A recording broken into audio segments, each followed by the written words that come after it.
ሰላም እንዴት ናችሁ? ደህና ናችሁ ወይ? ውድ ቤተሰቦቼ ሁሉ ሰላም ነው? እንዴት ናችሁ? ክብሩ ይስፋ ለመድኃኔዓለም። እንኳን አደረሳችሁ ለሐዋርያት ጾም። ክርስቲያኖች፣ ሙስሊም ወንድሞቼ፣ እህቶቼ፣ ቤተሰቦቼ ሁሉ እንዴት ናችሁ? ደህና ናችሁ? እኔ ያለው እግዚአብሔር ይመስገን ሁሉ ሰላም ነው። ተጠፋፋን። ትንሽ ማስጠንቀቂያ ነገር ሰጥቶ የነበረና ዩቲዩብ በዛ ምክንያት ለሳምንት አልገባሁም። ቤተሰቦቼ ድንገት ለቪዲዮም ሊሆን ይችላል ብዬ አሰብኩኝ። ዛሬ ግን በጣም የሚገርምና አስተማሪ የሆነ አንድ ነገር እስኪ ለምን አናወራም የሚለውን ነገር እስኪ ይዤ መጥቻለሁና ቪዲዮዬን እንድታዩልኝ ቫይራልም እንዲወጣልኝ እፈልጋለሁ። እንድንማማር የምፈልጋት አንድ ነጥብ አለች። መች ነው እኛ ሰውነታችንን ያጣነው? በቃ ይሄ ነገር ሁሉ ሲቆጨኝና ሲከነክነኝ የነበረ ነገር ስለሆነ ነው። እስኪ እንደው ቤተሰቦቼ መች ነው እኛ ከሰውነት የወጣነው? እውነት ሰውነት በእኛ ውስጥ አለ? ተላብሰናል ሰው መሆንን? በጣም ግራ እየገባኝ ነው። መች ነው ከውጭ ባለው ነገር ተሸውደን የራሳችንን የሆነ ነገር ያጣነው? መተሳሰባችንን፣ መዋደዳችንን፣ በቃ ይሄ ሁሉ ነገር አተን ፍቅር የሚባለውን ታላቅ ነገር ከውስጣችን አውጥተን የጣልነው መች ነው? እኔ በጣም ነው በቃ ውስጤን ሁልጊዜ እየተመላለሰ እየረበሸኝ ያለ ነገር ይሄ ነው። እኔ ባለኝ በዚች እድሜ በጣም ብዙ ነገር ነው ማስታወሰው። በቤተሰቦቼ፣ በአካባቢዎቼ ባሉኝ ነገሮች ሳስበው አሁን ላይ ያለው ነገር እውነት በጣም ከባድ ነው። እባካችሁ የራሳችንን የሆነን ነገር አንታወቅ። እነሱ ይሄ ከባህር ማዶ ያለውን ነገር ወርሰን ዛሬ ላይ መከፋፈል፣ መለያየት፣ መጣላት፣ መጋጨት፣ እልህ መያያዝ በሁሉም ነገር ውስጥ ሰርጾ ገባ። ስቲል ነው በእምነት ውስጥ እንዴ አንዱ ሃይማኖት ካጠፋ አንዱ ሃይማኖት አንዱን ይቅርታ የማይልበት ምን አይነት ተአምር ነው የማየው? እኔ ባየሁበት ዘመን ሙስሊምና ክርስቲያን ተጣልቶም አውቃለሁ። ጴንጤ ኦርቶዶክስ የመጨረሻ ፋይት ውስጥ ገብተንም እናውቃለን። ግን ትላልቅ አባቶች ተሰብስበው ይቅርታ ተጠያየቁ ተባለ፣ ይቅር ተባለ። መንግስት ራሱ ጣልቃ አልገባም። እኔ ባየሁት ህይወት ማለት ነው። ግን ሰው የዋህ ልብ ነበረው፣ ቸር ልብ ነበረው። ለእኔ ብቻ የሚል ነገር አልነበረም። እንዴ አሁን ምን ተገኝቶ ነው የሆነችን ከነገር ሲፈጠር ማራገብ በሚዲያ ኧረ እባካችሁ ተው፣ አታርጫርሱን። በቃ አታርጫርሱን በፍጹም። እውነቱን ከውሸት ተደበላለቀባችሁ፣ ውሸቱ ከእውነት ተደበላለቀባችሁ። ምንድነው ይሄንን ያክል እናንተ እንደዚህ የሚያስብላችሁ ነገር? ትንቢቱ ይፈጸም ዘንድ እኮ ክርስቲያን ይታረዳል፣ ይሞታል፣ ግድ ነው። በቃ ይሄ ደግሞ ህግ ነው፣ ቃሉ ነው። ይሞታል፣ እንሞታለን። ገና ስለማተባችን ገና እንታረዳለን። አሁን ገና መች ሞትን? አሁን ሞቷል እንዴ? ክርስቲያን ሞተ ብላችሁ አትጩ። ክርስቲያን አልሞተም፣ ሰማዕት ነው የሆነው። በእነሱ በፈሰሰ ደም ብዙዎች ይፈወሳሉ። እውነቴን ነው። እኔ በጣም በዚህ ሪል ነው የምነግራችሁ። እምነት እንድታደስ በቤተ ክርስቲያን ከፍተኛ የሆነ በውስጥ ባሉ አባቶች ችግር እንዳለ ስለሚታወቅ ነው እግዚአብሔር ይህንንም የሚያደርገው። እንዴ ዝም ብላችሁ ትጮኻላችሁ እና እኔ ማን ነኝ በሉ እስኪ። ክርስትና ምንድን ነው? ክርስቲያን እናንተ እንዴት ነው ክርስትናን ይዛችሁ ያላችሁት? ክርስትና ከመቼ ወዲህ ነው በሚዲያ የሚባልበት? እንዲህ አይነት ክርስትና አለ እንዴ? በህይወቴ ሰምቼም አላውቅም።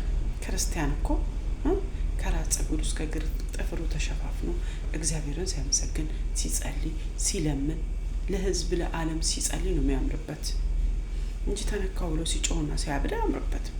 በፍጹም አያምርበትም። ይህንን እንዴት ያለሽ ብላችሁ ልትሉና ልትቃወሙ ትችላላችሁ። እኔም ክርስቲያን ነኝ፣ ግን ለምን እንዲህ እንደምላችሁ ታውቃላችሁ? እኛ ዛሬ ላይ ቆመን ያለ ነው በብዙ በሰማዕታት ደም ነው። በብዙ ዋጋ በከፈሉት ሰማዕታት ደም ነው። እነዚህ ሰማዕታት ደግሞ ዛሬ ላይ በእኛ እድሜ እየከፈሉ ያሉት መጪውን እምነታችንና ትውልዳችን ለማስቀጠል እግዚአብሔር ስለሚፈልግ ነው። እስኪ ዞር በሉና ተመልከቱ።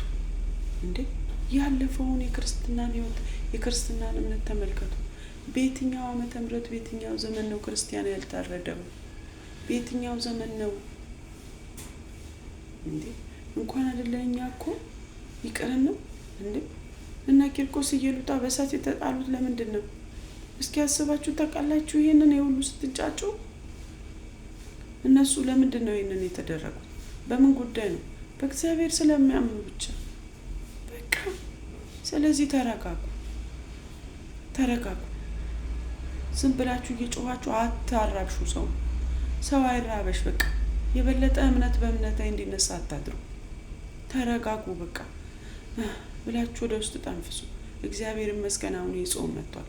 እስኪ ከሚዲያ ዞር በሉ፣ ድምጻችሁን አጥፉ፣ ተደበቁ፣ ጸልዩ፣ ጾሙ፣ ስገዱ። በሚዲያ አታራግቡ። አራጋቢ በጣም በዝቷል። በሃይማኖት ዙሪያ አዋቂ ነኝ። አረ ተደበቁ፣ በቃችሁ። ተደበቁና ፈጣሪን አመስግኑ፣ ለምኑ። የነዚህ ደም እኛን ይፈውሰናል ብላችሁ መኑ። እውነቴን ነው። በቃ ስለኛ ነው የሞቱት፣ ስለ እምነታቸው ነው የሞቱት። እናንተስ ይሄ ታብታብና ሼር ኮፒ ሊንክ ብላችሁ የማይሆን ነገር እያራገባችሁ ስለ ጥቅምና ስለ ገንዘብ የባሰ ህዝብን አታጫርሱ። ሰልችት ነው ያላችሁኝ። በቃ ባየው ቁጥር እናንተ እንዴ! ክርስቲያን እኮ ድሮ ተፈልጎ ነው። ዛሬ እኮ አንድ ሰባኪ አንድ አባት ይመጣል ሲባል እኮ ከየትና ከየት ተሯሩጠን ነው እኮ የእናንተን ድምፅ ለመስማት። አሁን ደግሞ እንደዚህ በሚዲያ ፍጥጥ በሉ። በፍጥነት ሼር አድርጉ፣ ኮፒ ሊንክ አድርጉ፣ ለህዝብ እንዲደርስ። ለራስ ቢዝነስ ልሰራበት ልንገርህ። በቃ ይሄን እንዳታረግ። ይሄንን ቪዲዮ ተሳስታችሁ እኔ ውድ ቤተሰቦች ይሄንን ቪዲዮ የምለቀው እንድትማሩበት ነው። ሼር ኮፒ ሊንክ አረጋችሁ አላረጋችሁ አገባኝም፣ አይመለከተኝም። እኔ ለነግድ አይደለም። በእምነታችሁ አትነግዱ። በሃይማኖታችሁ ንግድ ውስጥ የገባችሁ ሰዎች ተጠንቀቁ። በቃ መንግስትን ህዝብ መንግስት ሲጀምር ምንድነው? መንግስት ምን ያድርግ? አንተ መጀመሪያ ቤዙ ላይ ያልሰራኸው መተራረድ፣ መገዳደል፣ እርስ በርስ አለመወዳደር ክፉ እንደሆነ ቀድመ ያላስተማርከው። መንግስት ምንድነው? መንግስት ገና ወንበሩን ከያዘ 10 ዓመት ሳይሞላ ቦጫጨቃችሁት እኮ። ልትገሉት ነው እንዴ? አረ ተረጋጉ እንዴ! የአህያ ስጋ አልጋ ሲሉት መሬት አሉ። አመድ በቃ አመድ ነው የምንወደው። መልካም ነገር በጣም ነው የሚያስጠላ። ተረጋጉ። በቃ ፋይት አትፍጠሩ። መንግስትና ህዝብንም አታያይዙ። እኛ ከሆነን አንሰማችሁም። እኛ ክርስቲያኖች አንሰማ። ምክንያቱም እኛ በሰማዕታት ደም እስከዛሬ ቆመን እንዳለን እምነታችንን ተስፋፋ እናውቀዋለን። ስለዚህ ፌስቡክ ላይ የምታራግቡ ክርስቲያንን ባዮች ተጠንቀቁ። ማንም ሰው እመቤታችንን ይወዳታል። ሙስሊሙ እኮ ለእመቤታችን ተስሎ ስለቱን ያስገባል። ለገብርኤል ተስሎ ስለቱን ያስገባል። ለሚካኤል ተስሎ ስለቱን ያስገባል። ለምን ይመስላችኋል? ስለሚሰሟቸው ነው፣ ስለሚወዷቸው። እንደናንተ ስለማያራግቡ። ለምንድን ነው በፍጥነት የሙስሊም የአሕዛብ መልስ የሚሰጣቸው? እንደናንተ አያራግቡ። እናንተ እኮ በጣም በቃ መነገጃ አደረጋችሁት። በዚህ ምክንያት ህዝቡ በህዝብ ላይ እየተነሳ በጎሪጥ እንዲተያይ። እኛ ክርስቲያኑም ጴንጤው ሙስሊሙን ቢገብተን ያደገው አብረን እንበላን አብረን እንጠጣለን። በቃ ይሄ የንግድ ማራመጃ አታደርጉት። ሚዲያውን ተጠንቀቁ። በቃ ተጠንቀቁ። እኔ እውነቴን ነው የምለው። በጣም ነው የሰለቸኝ። ስከፍት ማየው የእናንተን እግዚአብሔር ይስጠው። ሰሞኑን ቢያንስ አዶና የሚባል የተባረከ ምርጥ ሰው ተቆጣጥሮታል ሚዲያው። እንዴ አታፍሩም እንዴ እናንተ? አይበቃችሁም እንዴ መነገድ? በቃኝ በሉ እስኪ። በቃኝ። ብር መሰብሰብ። ድሮ ምን ነበር የምትሉት እናንተ? ቄስ ብር ይወዳል፣ ቄስ ወዳም ነው ስትሉ አይደል እንዴ ህፃናትን ያሳደጋችሁት? ቄስን ስታንቋሽሽ አይደል እንዴ የከረምከው? እና ዛሬ ተነስተህ ለምን ታረድን? ለምን ተገደልን? መቼ ራስህ አከበርከው? መቼ ራስህ አባቶችን አከበርክ? ለአባቶች ማስጠንቀቂያ እየሰጠህ አይደል እንዴ አንተ አባቶችን ሳታከብር እንዴት ልትከበር ትችላለህ? እውነት በጣም አጸያፊ የሆነ ትውልድ ውስጥ አብሬ በዚች ሰዓት በመኖሬ በጣም ነው ማዝነው። እንዴ ለምን ለአባቶች ክብር? ሰው እኮ ለአባት አይደለም መንገድ ላይ ለትልቅ ሰው ክብር ይሰጣል። አባት እናታችሁን እያዋረዳችሁ፣ የቄሳውስትን እያዋረዳችሁ አንተ ማንነህና ነው የቄስን ጉድፍ አውጥተህ የምትናገረው? አንተ ማንነህና ነው ስለ ጳጳሳት አፍን የምትከፍተው? ማን ስልጣን ሰጥቶክ ነው? ሊፈቱም ሊያስሩም የተፈቀደላቸው እነሱ ብቻ ናቸው። እንደ ህዝብ አፍን ዝጋና ፈጣሪህን እየለመንክ እያመሰገንክ ኑር። መጀመሪያ እስኪ አንተ እግዚአብሔርን ፍራ። እግዚአብሔርን ለጥቅም አይደለም ልትፈልገው የሚገባው፣ ህዝብን ለማስተማር በየቤተ ክርስቲያኑ ሄደህ አስተምር። ሚዲያ ላይ ጊዜህን ከምታቃጥል ሚዲያ ላይ ቁጭ ብለን እንዴ መንግስት እንደዚህ ያደረገ፣ ኬሌ እንደዚህ ያደረገ፣ ቄሱ እንዲያደረገ፣ ጳጳሱ እንዲያደረገ ምን ያደርግ? እነሱን የመውቀስ መብት ለእናንተ ማን ሰጣችሁ? እናንተ ማን ስለሆናችሁ ነው? እንከባበር በቃ። ህዝብ አይሰማችሁም። ህዝብ የሚሰማው እግዚአብሔርንና እግዚአብሔርን ትቷል። አሁን በቃ እናንተ የሚዲያ አራጋቢዎች ለጥቅማችሁ እንደሆነ ህዝብ ነቅቶባችኋል። በእውነት ነው የምላችሁ። ስለዚህ እንከባበር። ጾምና ጸሎታቸውን ያዙ፣ ንስሐ ግቡ፣ ሱባኤ ግቡ። ከዛ በኋላ ታሪክ ይቀየራል። ልንገርህ ወንድም አለ ሚዲያ ላይ ሆነ የምታራግብበትን ሰዓት ተንበርክከ ወደ እግዚአብሔር ብታለቅስ ዛሬ ታሪክ በተቀየረ ነበር። እውነት ከልብ ከሆነ ከልብ በእምነት ከሆነ የሰናፍጭ ቅንጣት ያክል እምነት ካላችሁ ይሄን ተራራ ተነቅለ ወደዛ ሂድ በል ብትሉት ይሄድ ይሸሽላችኋል ብሏል እግዚአብሔር። እናንተስ እንኳን አይደለም የሰናፍጭ ቅንጣት እምነት ሊኖር የሰውን አይን ጉድፍ እየተከተልክ የሰው አይን ጉድፍ እንዴ! ለምን? ምንድነው ይሄ ሁሉ? ምንድነው ዘንድሮ እናንተ ላይ የተበተነው? ምንድነው የተረጨባችሁ? እኔ እኮ ግራ ገባኝ። ቲክቶከር ከሆናችሁ ቲክቶከር ሁኑ። ከእግዚአብሔር ቃል ጋር አትገናኙ። በእግዚአብሔር ስም አትነግዱ። እውነቴን ነው። በእግዚአብሔር ስም በፍጹም እንዳትነግዱ። ፍርድ ይጠብቃችኋል። እኔ እግዚአብሔርን ቃል እየተናገርኩ በዚህ ላይክ እና ሼር አልፈልግም። በቃ ዩቲዩበሮችን ቢሆን ለእግዚአብሔር ለህዝብ የሚመች ትምህርት አስተምሩ። በቃ የሚመች እግዚአብሔርን የማያዝንበትን ህዝብ እንዲሰራጭ ህዝብ እንዲሰማ ከፈለክ መልካም ነገር ብቻ በሚዲያ ላይ አውሩ። በቃ እንዴ ምንድነው ችግራችሁ? እንዴ ምንድነው እንደዚህ ሰውና ሰው እንዲባላ የምትፈልጉት ነገር?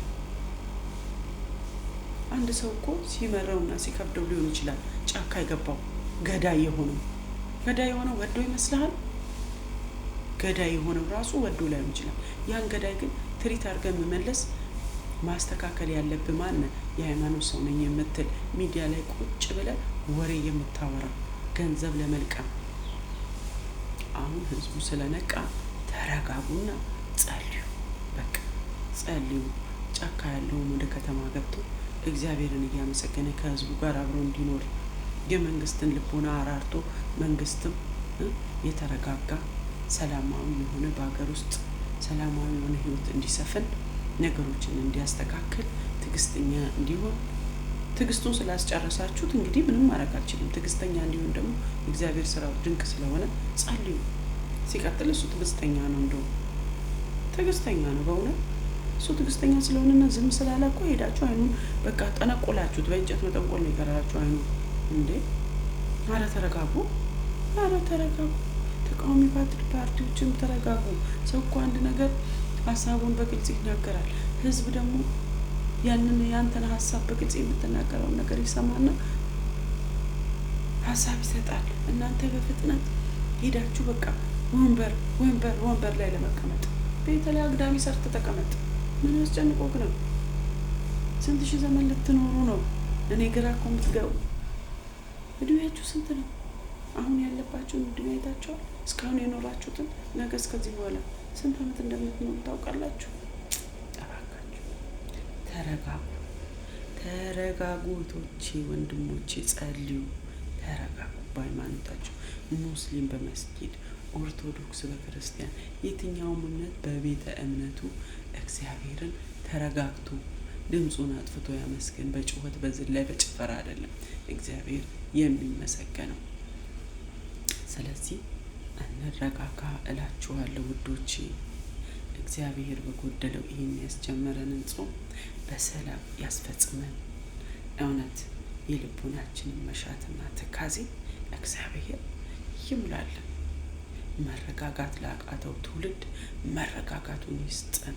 ጸበሉን ይርጭበት፣ ልቡናውን ያቀዝቅዘው። በቃ በሉ ስከኑ። እሺ ያልሰከነ ቡና በፍጹም እንደሚያስጠላው ማለት ነው። ስለዚህ እግዚአብሔር በቀረው ደግሞ እግዚአብሔር ይሙላ፣ እግዚአብሔር ይጨመርበት። በጣም ወዳችኋለሁ። አመሰግናለሁ። ሰላም ሁኑ። ቻው